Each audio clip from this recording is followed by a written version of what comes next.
Steve. Introduce yourself. Good morning. Thank you. My name is Cindy. I graduated with a diploma in nursing and have 2 years of experience working at a private clinic. Why are you interested for a nursing position here? I want to grow professionally in a large hospital environment and provide the best possible care to patients. What work experience has been the most memorable for you?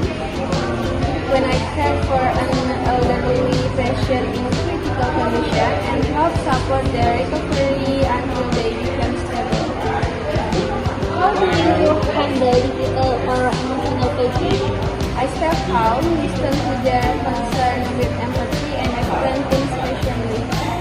Are you able to work in a team? Yes, I'm used to collaborating with doctors and other medical staff. How do you feel about working shift? I'm wanting to work safe, including night shift and holidays. What are your strengths in nursing? I'm detail-oriented, patient, and have good communication skills with patients and their families. How do you handle emergency situations? I follow the proper procedure, remain calm, and immediately coordinate with the medical team. What is your biggest motivation for becoming a nurse? I want to help others